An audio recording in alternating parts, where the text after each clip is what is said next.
અધ્યાય 57 સૂજી કહે છે, શ્રેષ્ઠ ઋષિઓ, શંકરનું મહાત્મ્ય હું કહું છું. કોઈ વખતે લક્ષ્મણ સહિત રઘુકુળમાં ઉત્પન્ન થયેલા રામચંદ્ર અત્યંત બળવાન સુગ્રીવ આદિ પિંગલ વર્ણવાળા તથા 18 પદ્મની સંખ્યાવાળા વાનર સહિત સમુદ્ર તીરે ગયા. વાનરો તથા લક્ષ્મણ વડે સેવાયેલા રામ દક્ષિણ લવર્ણાકરના તીરે વિરાજમાન થઈ સીતાના વિયોગમાં વિચાર કરવા લાગ્યા કે જાનકી કેવી રીતે ગઈ હશે અને પાછી ક્યારે આવશે. કેમ કે સમુદ્ર અગાધ છે, વાનર સૈન્ય મોટું છે અને રાક્ષસ રાવણ કૈલાસને ઉપાડનાર તથા મહાબળવાન છે, માટે શું થશે? અહીં અંગદાદી સર્વ વાનરો સહિત તીર પર બેઠેલ લક્ષ્મણ ને રામચંદ્રે કહ્યું કે હે લક્ષ્મણ, મને જળપાનની ઈચ્છા છે. એવા રામના વચન સાંભળી વાનરોએ 10 દિશાઓમાં દોડી જળ લઈ આવી પ્રણામ કરી પાસે ઉભા રહી કહ્યું કે હે સ્વામી, તમારી આજ્ઞાથી અમે જળ લઈ આવ્યા, તે આપ ગ્રહણ કરો. એવા વાનરોના વાક્ય સાંભળી તે જળ પોતે લઈ જ્યાં પીવાનો આગ્રહ કરતા હતા તેટલામાં તો સ્મરણ થયું કે મેં આજ શિવનું દર્શન કર્યું નથી. એટલે વાનરોને કહ્યું કે હે વાનર શ્રેષ્ઠો, આજ મેં શિવનું દર્શન કર્યું નથી, માટે હું જળ કેમ ગ્રહણ કરું? એમ કહી પરમાત્મા એવા રામે જળ મૂકી દઈ આહવાનાદિક ઉપચાર કલ્પી પાર્થિવ લિંગની પૂજા કરી. વળી પ્રાણીપત તથા દિવ્ય સ્તુતિ વડે શંકરને સંતુષ્ટ કરી પરમ હર્ષથી દેવે સેવા શંકરની આવી રીતે પ્રાર્થના કરી કે હે સ્વામી, સાગરનું જળ અગાધ છે, રાક્ષસ અત્યંત બળવાન છે, તે યુદ્ધનું સાધન, આ વાનરોનું સૈન્ય ચંચળ છે, માટે હે શંભો, હે સુવ્રતા, તમારે મારી સહાયતા કરવી. તેમ તમારો ભક્ત રાવણ કોઈથી જીતી શકાય તેમ નથી, તથાપિ હે સદાશિવ, તમારે મારી સહાયતા કરવી. તેમ તમારો ભક્ત રાવણ કોઈથી જીતી શકાય તેમ નથી, તથાપિ હે સદાશિવ, તમારે પુણ્યરૂપ કર્મનો પક્ષપાત કરવો. એમ કહી નમસ્કાર પૂર્વક વારંવાર પ્રદક્ષિણા કરી. હે શંકર, તમારો જય થાઓ, તમારો જય થાઓ, એ રીતે ઊંચા સ્વરથી શિવની સ્તુતિ કરી મંત્ર ધ્યાનમાં પરાયણ બનીને પૂજા કરી. જ્યારે નાદ કર્યો ત્યારે જ્યોતિરૂપ એવા મહેશ્વર શંકર દેવે ઉત્તમ રૂપ ધારણ કરી અંગ તથા પરિવાર સહિત પ્રગટ થઈ રામને કહ્યું કે તમારું કલ્યાણ થાઓ.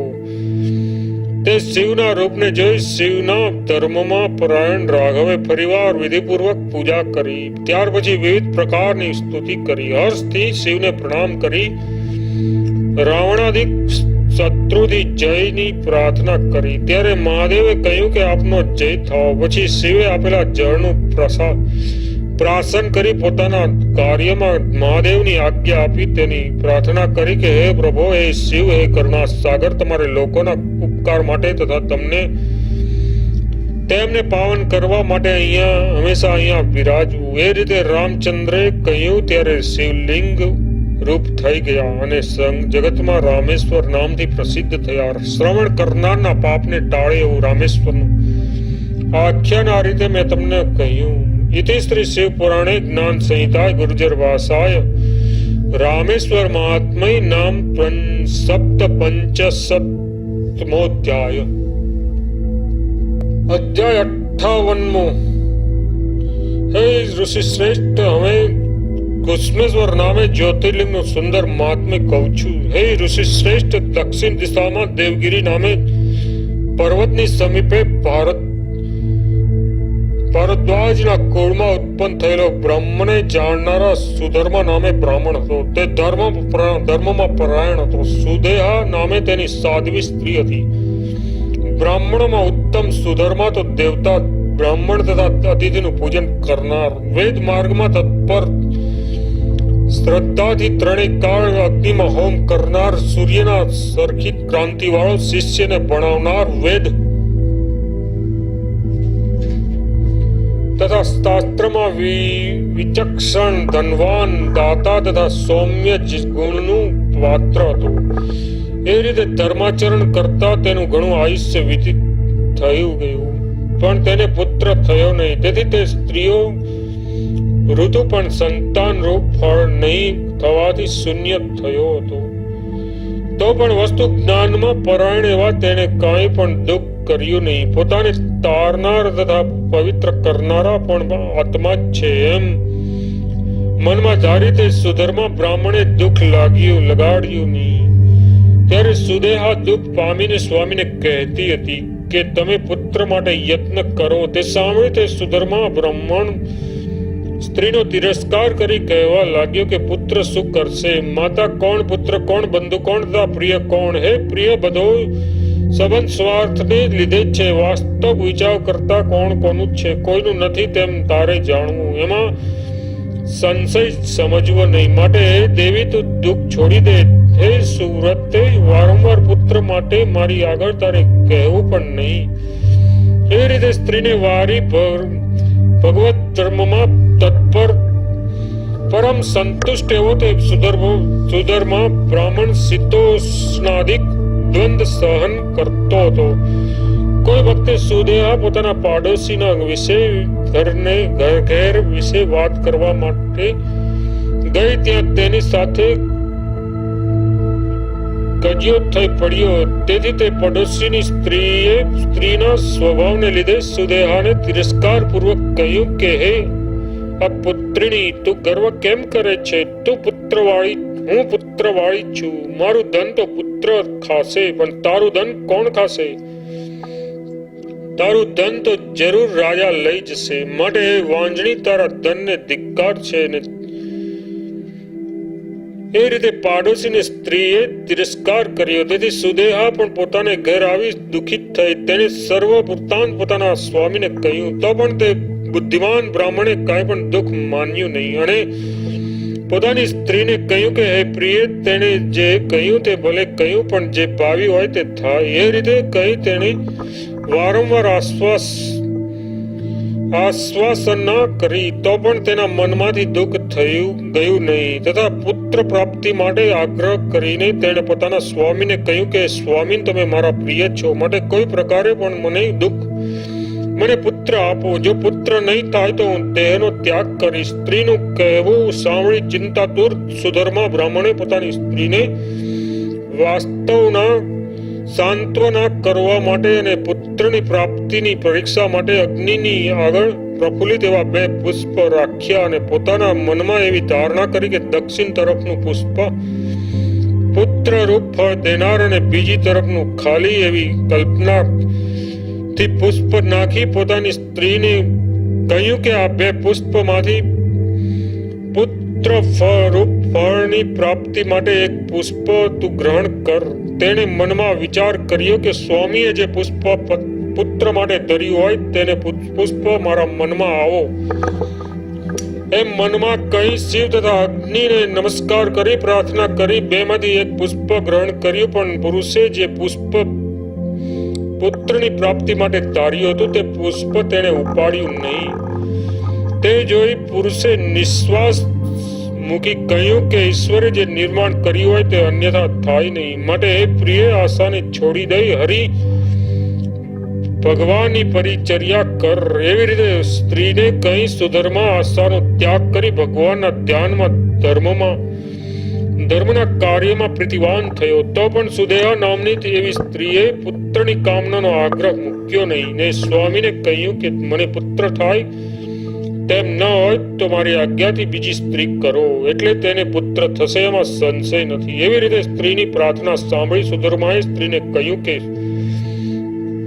બીજી સ્ત્રી ન કરવાથી આપણે બંને સુખી છીએ. માટે હે પ્રિય, આ વખતે તું ધર્મમાં વિઘ્ન કર નહીં. એ રીતે સ્ત્રીને વારી તો પણ તે સુદેહા પોતાના ભાઈની કન્યાને લઈ આવી પોતાના સ્વામીને કહ્યું કે આને તમે વરો. એવા વચન સાંભળી સ્વામીએ કહ્યું કે આ વખતે તું એમ કહે છે કે આ મારા ભાઈની પુત્રી મારી પ્રિય છે, માટે એને તમે વરો. પણ જ્યારે તે પુત્રવતી થશે ત્યારે તું પોતે એની ઈચ્છા કરીશ. ત્યારે સુદેહાએ કહ્યું કે વિપ્ર, કુષ્મા નામ વાળી આ મારા ભાઈની પુત્રી છે. તો પણ મારી મોટી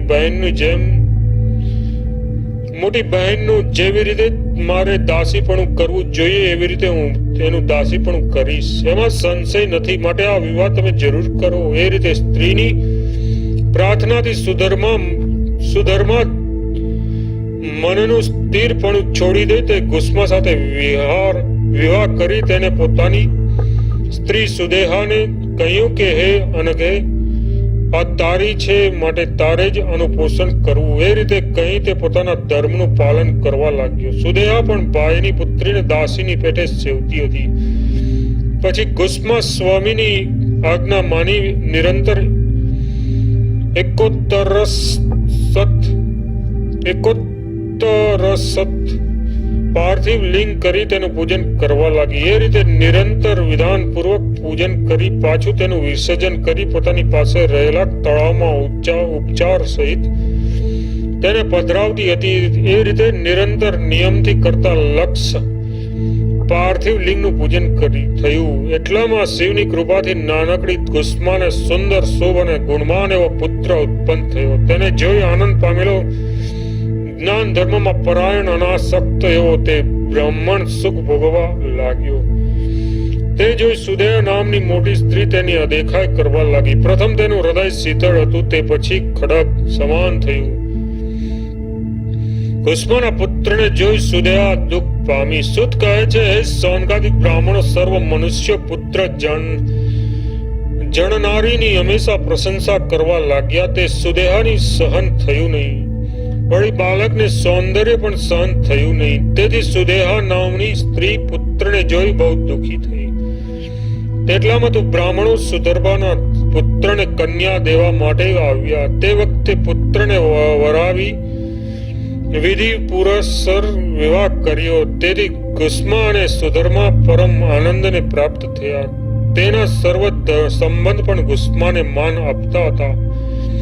તે જોઈ સુદેહા મનમાં બળવા લાગી. હે મુનીશ્વરો, ગુસ્મા સુધર્મા ઘરે આવી ખોળામાં રહેલા વહુ તથા પુત્ર બંને સ્ત્રીઓને જાણે હર્ષ કરતો હોય તેમ દેખાડતો હતો. તે જોઈ ગુસ્મા મનમાં હર્ષિત થઈ અને સુદેહા, અરે હું અણાઈ છું એમ કહી પડી જતી હતી. તે સમય વખતે ગુસ્માએ તેને કહ્યું કે વહુ તારી છે, મારી નથી. તેમજ પુત્ર સુદેહાને જ માતા માનતો હતો અને વહુ સાસુ છે એમ માનતી હતી. એ જ રીતે સુધર્મા પણ મોટેરી સુદેહાને જ માનતો હતો. તો પણ મોટી સુદેહા અંતરમાં પાપ વાળી થઈ અને તે વિચાર કરવા લાગી કે દુઃખની શાંતિ કેમ થાય.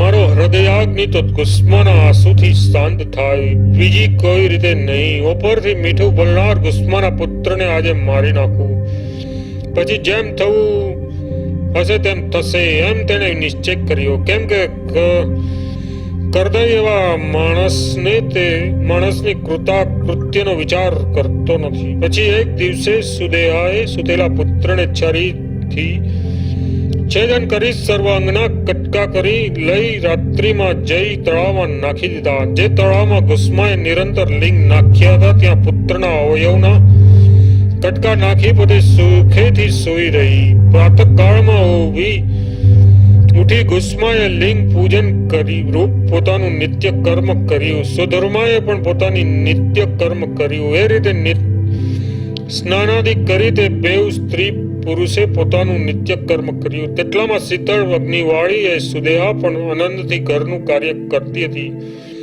પ્રાતઃકાળમાં ઉઠી તેને તેની સાસુએ રુધિરથી ભીંજાયેલ શરીરના કટકાવાળી સૈયા જોઈ. તેને દુઃખી થઈ પોતાની સાસુને નિવેદન કર્યું, તમારો પુત્ર અહીંથી ક્યાં ગયો ને આ સૈયા પણ રુધિર વડે ભીંજાયેલ તથા શરીરના કટકાવાળી દેખાય છે. એવા વહુના વચન સાંભળી ગુસ્માએ તેને કહ્યું કે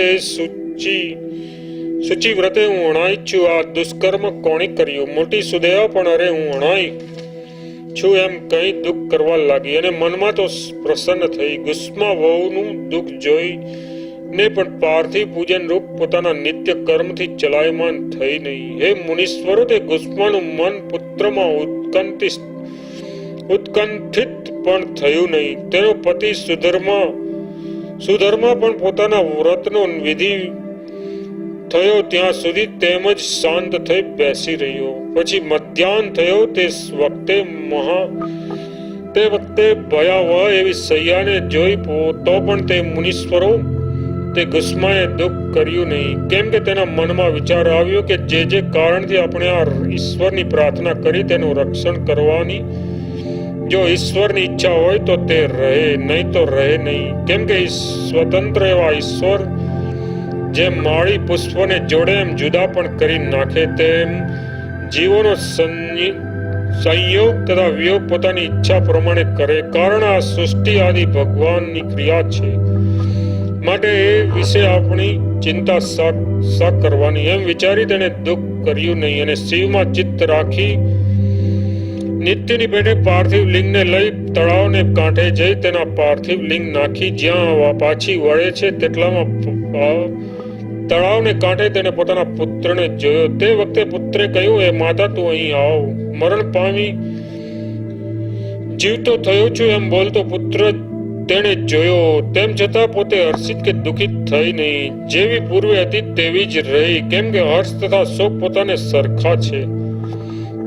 આવી ગુસ્માની સ્થિતિ જોઈ સંતુષ્ટ થયેલા જ્યોતિરૂપ મહેશ્વર શિવે ગુસ્માને કહ્યું કે હું તને પ્રસન્ન થયો છું, માટે વર માગ. આ તારા પુત્રને દુષ્ટ એવી સુદેહાએ માર્યો હતો, માટે હે વરાનની હું ત્રિશૂળ વડે એને મારી નાખીશ. ગુસ્માએ કહ્યું કે હું એ જ વર માગું છું કે સુદેહા મારી બહેન છે, માટે તેની તમારે રક્ષા કરવી. મહાદેવે કહ્યું કે તારો એણે અપકાર કર્યો અને તું તેનો ઉપકાર કેમ કરે છે? દુષ્ટ કર્મ કરનારી પાપિષ્ટને તો હણવી જ જોઈએ. ત્યારે ગુસ્માએ કહ્યું કે હે શિવ, તમારા દર્શન માત્રથી પણ માણસના પાપ ટળી જાય છે, માટે આ વખતે તેને તમે જુઓ એટલે તેના સર્વ પાપ બળી જાય. વળી મેં પુરાતન અને વેદને જાણનારા બ્રાહ્મણો પાસેથી સાંભળ્યું છે કે અપકારી ઉપર જે ઉપકાર કરે તેના દર્શન માત્રથી પાતક જતા રહે. હે સદાશિવ, લોકોના રક્ષણ માટે તમારે અહીં રહેવું. એવા ગુસ્માના વચન સાંભળી પ્રસન્ન થયેલા મહાદેવે તેને કહ્યું કે ગુસ્મે, બીજું પણ જે કંઈ તારી ઈચ્છા હોય તે માગ, તે હું આપું. એવા મહાદેવના વચન સાંભળી ગુસ્માએ કહ્યું કે હે દેવ, તમારે જો મને વર આપવો હોય તો લોકની રક્ષા માટે તમે સદા અહીં રહો. શિવે કહ્યું કે સુમધ્યે તારા નામથી અહીં શુભ એવું ગુસ્મેશ એ મારું નામ સુપ્રસિદ્ધ થાવ. વળી આ તળાવ લિંગનું મંદિર સ્થાન થયું, માટે ત્રિલોકમાં શિવાલય નામથી પ્રસિદ્ધ થાવ. હે સુરવતે, તારા વંશમાં સદા હું પુત્ર આવીશ.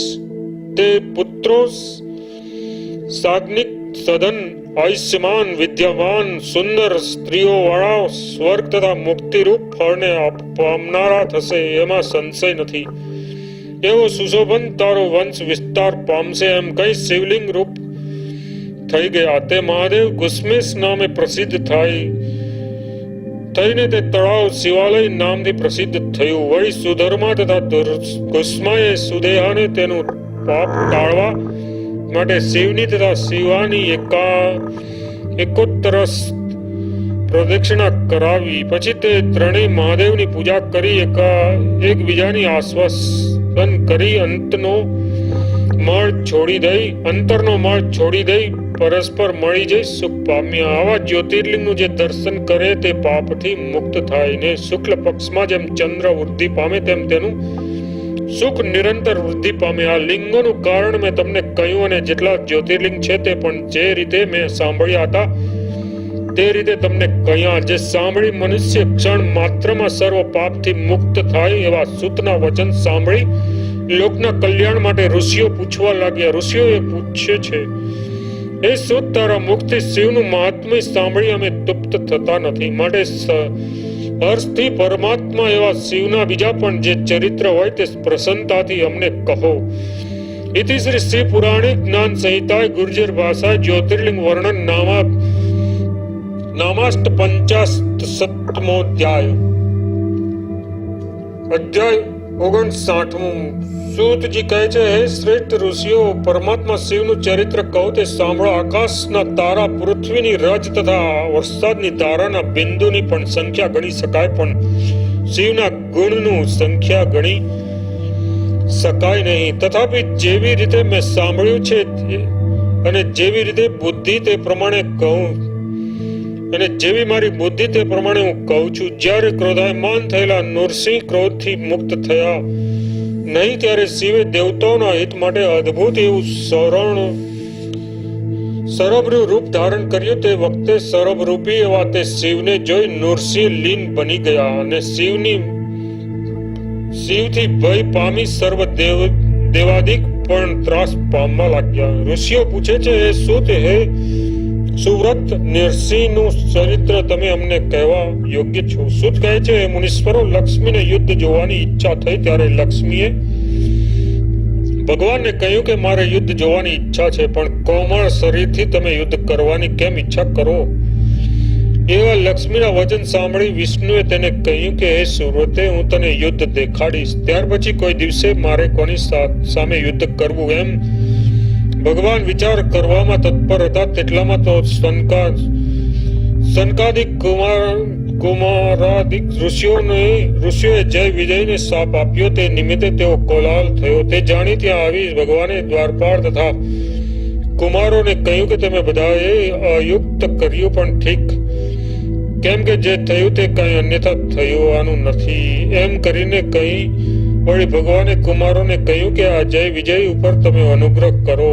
સનકાદિકે કહ્યું કે ભક્તિરૂપ ભાવને પ્રાપ્ત થઈ 7 જન્મે પણ વૈર ભાવે 3 જન્મ પાછા વૈકુંઠ રૂપ સ્થાને પ્રાપ્ત થશે. તે સાંભળી તે બધાએ વિચાર કર્યો કે શીઘ્રતા સારી ને ભગવાનની પણ એવી ઈચ્છા જોઈ તે પ્રમાણે જય વિજય કહ્યું. ભગવાન સાથે વૈર ભાવ કરીને પણ 3 જન્મથી પોતાના સ્થાનકને પામવું સારું, પણ સૌમ્ય ભક્તિ માર્ગથી ઘણા કાળે પામવું સારું નહીં. એમ કહી તે જય વિજય બંને કશ્યપના ઘેર જન્મ પામ્યા અને મહાબળવાન હિરણ્યકશિપુ તથા હિરણ્યાક્ષ નામથી બંને દૈત્યો અવતર્યા અને પોતે વિષ્ણુ, નૃસિંહ તથા તે સનત કુમારો પ્રહલાદિક કુમાર થયા. બીજા જન્મમાં તે જ રાવણ તથા કુંભકર્ણ નામથી પ્રસિદ્ધ થયા અને નૃસિંહ હતા તે રામ થયા અને જે કુમારો હતો તે વિભીષણ થયો. બીજા દેવતાઓ વાનરાદિક થયા. ત્યાર પછી ત્રીજા જન્મમાં નૃસિંહ હતો તે જ કૃષ્ણ થયા ને કુમાર હતા તે અક્રૂરાદિક ભક્ત થયા. હવે પાપ હારક એવું નૃસિંહનું ચરિત્ર વિશેષ કરી હું કહું તે સાંભળો. બાળક હિરણાક્ષે ક્રીડા માટે સૂર્યને આણ્યો હતો. વળી તે સિંહ તથા હસ્તી ઉપર બેસી ક્રીડા કરતો હતો. પછી દેવતાઓને દુઃખ આપવામાં શ્વાન જેમ મુખમાં લોટનો પિંડ ધારણ કરે તેમ પૃથ્વીને મોઢામાં લઈ જળમાં જતો રહ્યો. ત્યારે દુઃખિત એવા બ્રહ્માએ વારંવાર સ્તુતિ કરી વિષ્ણુનું ધ્યાન કર્યું. તે વખતે વિષ્ણુ ભગવાન મોરા રૂપે બ્રહ્માના નાસા રંધ્રમાંથી ઉત્પન્ન થઈ ક્રમે કરી વૃદ્ધિ પામ્યા. પછી બ્રહ્માની સ્તુતિથી ભગવાન જળમાં પધાર્યા અને તે વખતે હરિત એવા ભગવાને ધ્યાનયુક્ત એવા નારદને જોયા. નારદે ભગવાનની સ્તુતિ કરી કહ્યું કે ભગવાન મને કાંઈ આ વખતે આજ્ઞા કરો. વારાએ ભગવાને કહ્યું કે જ્યાં સુધી આ હિરણાક્ષ યુદ્ધ કરે ત્યાં સુધી તું જળનું શોષણ કર એમ હું તને કહું છું. એવા વરાના વચન સાંભળી ઋષિ નારદે અંજલિમાં જળ લઈ જ્યાં સુધી યુદ્ધ સમાપ્ત થયું ત્યાં સુધી તે જળનું પાન કર્યું. એ રીતે પિતા અવશેષ રહેલા જળમાં મહાત્મા વરારૂપી વિષ્ણુએ 500 વર્ષ સુધી યુદ્ધ કર્યું. એટલે તેટલામાં જ વર્ષ સ્થળમાં પણ યુદ્ધ કર્યું. એવી રીતે યુદ્ધ કરી હિરણાક્ષને હણી મુખમાં પૃથ્વીને ધારણ કરી જળથી બહાર નીકળેલા તે વરારૂપી વિષ્ણુએ પોતાના ભાઈના નાશથી થયેલા દુઃખને ટાળવા માટે હિરણ્યકશ્યપને બ્રહ્મા પાસેથી વરની કામનાથી 10,000 વર્ષ સુધી તપશ્ચર્યા કરી. એ રીતે તપ કરતા ઘણો વખત થયો. તેથી તે હિરણ્યકશ્યપના શરીર પર વૃક્ષો ઉત્પન્ન થયા. તે પક્ષીઓએ માળા પણ કર્યા. તેમ છતાં પોતે તપથી વિચલિત થયો નહીં. એવા તેના તપોબળથી તેને વશ થયેલા બ્રહ્મા દેવતાઓની આજ્ઞા લઈ જ્યાં દિતિપુત્ર અસુર હતો ત્યાં તેને વર આપવા માટે પધાર્યા અને તેને કહ્યું, હું તને પ્રસન્ન થયો છું, માટે તું વર માંગ. બ્રહ્માના વચન સાંભળી પોતાના મનમાં વિચાર કરી અસુરનો રાજા હિરણ્યકશિપને વર માગ્યો કે તમે નિર્માણ કરેલી સૃષ્ટિમાંથી કોઈ પણ મારે નહીં. એવો વર આપી બ્રહ્મા પાછા પોતાના સ્થાનમાં પધાર્યા. હિરણ્યકશિપે તો સોનિતપુર નામના પોતાના શહેરમાં જઈ ચોતરફથી દૈત્યોને બોલાવી પૃથ્વીમાં ચોતરફ પોતાની આજ્ઞા પ્રવર્તાવી. તેમાં જેમણે આજ્ઞા માન્ય કરી નહીં તેમને મારી નાખ્યા, અને જેમણે આજ્ઞા માન કરી તેમનું રક્ષણ કર્યું. સર્વ સ્વર્ગ પણ તેને જીત્યું, તેમજ સર્વ પાતાળ પણ જીત્યા. એવી રીતે સર્વ ત્રિલોક્યને પોતાને વશ કરી ધર્મનો હોપ કરવામાં પરાયણ વિષ્ણુનો દ્વેષી એવો તે પોતે નિષ્કંટક એવું રાજ્ય કરવા લાગ્યો. તેના કુળમાં વિષ્ણુનો સેવક પ્રહલાદ ઉત્પન્ન થયો, જેને બાલ્યાવસ્થામાં રુદન વખતે પણ હરિના સેવનનો ત્યાગ કર્યો નહીં. તે 5 વર્ષનો થયો ત્યારે તુર્યાદિ લઈ મંગળ વાદ વગાડનારી ધામધૂમથી અધ્યાન કરનારા એવા ગુરુને ઘેર તેને ભણવા બેસાડ્યો. ત્યારથી આરંભી ભણાવનાર એવા ગુરુને તે ભગવાને પ્રહલાદે આસુરી વિદ્યા ભણાવવા લાગ્યા. પણ પ્રહલાદ તો નમો નારાયણ મંત્ર ભણવા લાગ્યો. તે સાંભળી ગુરુએ વાર્યો તો પણ વારંવાર તે જ મંત્ર ભણતો હતો. વળી તે ભણાવનાર એવા પિતાદિક પ્રત્યે ફરીથી અમે તેમ નહીં કરે એમ કહી પ્રહલાદને વારવા લાગ્યો. પણ પ્રહલાદ તો હરિનું સ્મરણ કરવું એમ તેને કહેતો હતો. પછી એક દિવસે તેના પિતાએ પોતાના પુત્ર પ્રહલાદને ખોળામાં બેસાડી આવી રીતે પૂછ્યું કે હે બાળક, તે શું અધ્યયન કર્યું? તેને કહ્યું કે નમો નારાયણ મેં અધ્યયન કર્યું. એવું પ્રહલાદનું બોલવું સાંભળી અરે હું હણાયો છું દુરાત્મા એવા, અને આ શું અધ્યયન કર્યું એમ કહી ગુરુને બોલાવી કહ્યું કે હે દુષ્ટ, મારા પુત્રને આ શું શીખવ્યું? ગુરુએ કહ્યું કે દુરાત્મા એવા તમારા પુત્રને સર્વને નષ્ટ કર્યા. એવા ગુરુના વચન સાંભળી પુત્રને ગ્રહણ કરી દૈત્ય શ્રેષ્ઠ એવા હિરણ્યકશિપે કયાદુ નામની પોતાની સ્ત્રી પ્રત્યે કહ્યું કે તારા પુત્રનું અધ્યયન કરેલું સાંભળ. માતાએ પણ પુત્રે અધ્યયન કરેલું હરિનું નામ સાંભળી તે પ્રત્યે કહ્યું કે સર્વ પૃથ્વીનો ત્યાગ કરી તું કેમ દુઃખને પ્રાપ્ત થાય છે? હે દુષ્ટ, હરિના નામનો ત્યાગ કરને આસુરી વૃત્તિનો આશ્રય કર. એવા માતાના વચન સાંભળી પુત્રે માતાને કહ્યું કે માતા, હું કહું તે તમે સાંભળો.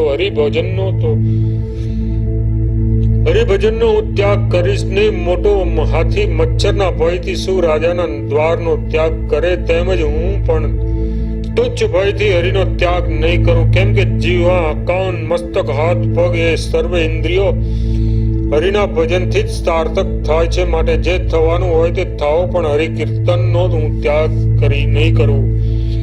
એવા પુત્રના વચન સાંભળી દુઃખ પામેલા તેની માતાએ પોતાના સ્વામીને કહ્યું કે આ બાળકને હું સમજાવી શકું એમ નથી. એવા સ્ત્રીના વચન સાંભળી રાજા હિરણ્યકશિપુએ પોતાના સર્વ મંત્રીઓને બોલાવી કહ્યું કે એ મંત્રીઓ, પુત્ર રૂપે આ કુલાંગાર ઉત્પન્ન થયો છે, માટે સર્વથા આને હણવો. કેમ કે કુળના પ્રદૂષણ રૂપ છે, માટે આને અગ્નિમાં બાળવો, શસ્ત્રથી છેદન કરવો, ઝેર દેવો અથવા જળમાં ડુબાડવો. એ રીતે અનેક પ્રકારે કરીને પણ આને મારવો. કાં તો હરિનો ત્યાગ કરે, કાં તો પ્રાણનો ત્યાગ કરે. એમ કરવું એવો મારો નિશ્ચય છે. એવી સ્વામીની આજ્ઞાને માની મંત્રીઓ તત્કાળ સ્વામીની આજ્ઞા પ્રમાણે તેને હણવા લાગ્યા. તે વખતે અગ્નિ શીતળ બન્યો, જળ સ્થળ અને સ્થળ જળ બની ગયું. વિષ અમૃત થયું ને શાસ્ત્રો હરિના નામમાં કીર્તનથી પુષ્પ બની ગયા. તે વખતે પ્રહલાદ ભગવાનના ઉપકારથી જ પંચ મહાભૂતની સ્થિતિ છે એમ જણાવતા દુઃખનો અનુભવ કર્યા વગર જ પરમ આનંદને પ્રાપ્ત થયો. તે જોઈ પરમ વિસ્મિત પામેલા પ્રધાન મનમાં વિચાર કરવા લાગ્યા કે આપણે શું કરવું? પાછા ચાલો રાજાની આગળ આપણે કેમ જઈશું એમ પરસ્પર કહેતા તેમને જોઈ પ્રહલાદે આવી રીતે વાક્ય કહ્યું કે વિસ્મય કેમ થાવ છો? મારી પાસે એવી વસ્તુ છે કે તેથી મને પીડા નહીં થાય. પરમાત્મા રૂપ વસ્તુ એવા તે હરિનું જલ શયન છે. અગ્નિ મુખ છે ને વિષ મારો માતુલ્ય મામો છે. વળી પૃથ્વી પણ તે ભગવાનના ગુણ કેમ ભૂલે? મારા પિતા ભગવાનની આજ્ઞા વિના કોઈ વસ્તુ કાંઈ પણ કરી શકે નહીં. સર્વ પરાધીન છે, સ્વતંત્ર કોઈ નથી. એવા પ્રહલાદના વચન સાંભળી નિષ્ફળ બનેલા પ્રધાનોએ ત્યાં આવી રાજા આગળ બધું નિવેદન કર્યું ને કહ્યું કે પ્રભુ, આવું અમે ક્યારેય જોયું સાંભળ્યું પણ ન હતું. કારણ કે કઈ પીડા તેને થઈ નહીં, માટે તમે સમજાવવાનો પ્રયત્ન કરો. આ સાંભળી રાજા દુઃખ પામ્યો ને તે જ વખતે વાહનાદિકથી તેને લોભ પમાડી સાંત્વના કરી, છતાં તેને હરિનું નામ મૂક્યું નહીં.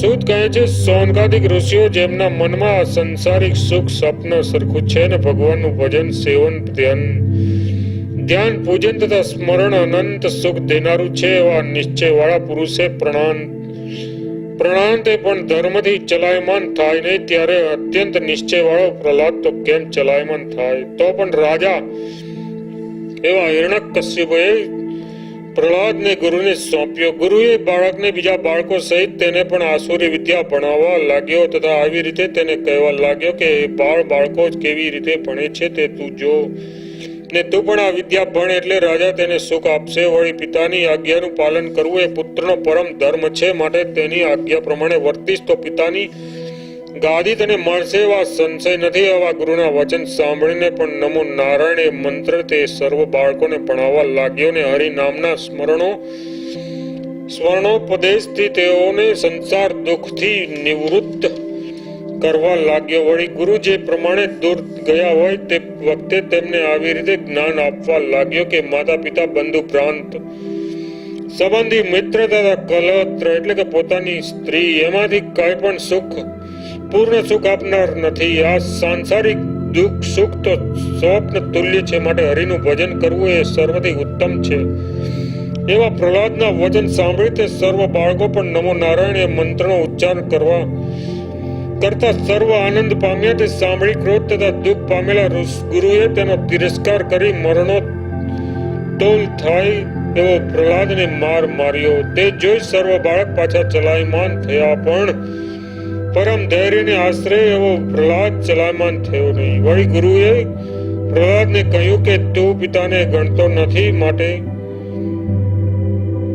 અમે તને વધારે મારીશું, માટે તું હરિને છોડી દે. એવા ગુરુના વચન સાંભળી પ્રહલાદ તેને કહેવા લાગ્યો કે તમે કહ્યું તે સત્ય છે. હું પિતાનું ઉલ્લંઘન કરતો નથી, પણ જ્યાં સુધી સર્વ દુઃખને હરનાર જગતના પિતા નારાયણ ભાગ્ય સંયોગથી પ્રાપ્ત થયા ન હોય ત્યાં સુધી આ હિરણ્યકશિપુ પિતા જાણવો. હે ઋષિ સપ્તમ, જ્યાં સુધી સૂર્ય દેખાય નહીં ત્યાં સુધી માણસ દીવાના તેજથી હર્ષ પામે, પણ સૂર્યને જોયા પછી દીવાની અપેક્ષા કોણ રાખે? તેમજ જગતના પિતા નારાયણ પ્રાપ્ત થયા પછી પિતા ક્યારેય સુખકર થાય નહીં. આ મારા સરખું પિતાનું વ્રત જે પુત્ર કરે તે અગસ્ત્યની પેઠે ભવજલ ધીનો શોષક થાય, માટે જેથી શાશ્વત પદ પ્રાપ્ત થાય તે જ પુરુષોએ કરવું, ક્યારેય અન્યથા કરવું નહીં. એમ કરતા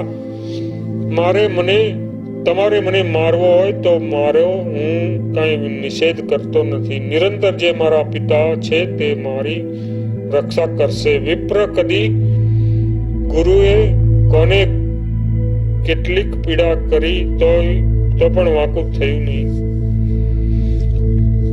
હે ઋષિ શ્રેષ્ઠો, સામાન્ય મનુષ્યને પણ પોતાના પ્રિયજનનું અભિમાન થાય ત્યારે નૃસિંહ ભગવાનને થાય એમાં શું જ કહેવું. એ રીતે પાસે જઈ કહ્યું કે હે દેવીએ, તમારા પુત્રને સંભાળો, કેમ કે અમારા બાળકોને પણ તમારા પુત્રે પોતાના જેવા કર્યા, માટે અમે તમારા પુત્રનું અમારે પ્રયોજન નથી. જેમ તમારી ઈચ્છા હોય તેમ કરો. એમ કહી ગુરુ ગયા ને રાજા દુઃખને પ્રાપ્ત થયો. ત્યાર પછી જે થયું તે ઋષિઓ તમે કઈ સાંભળો.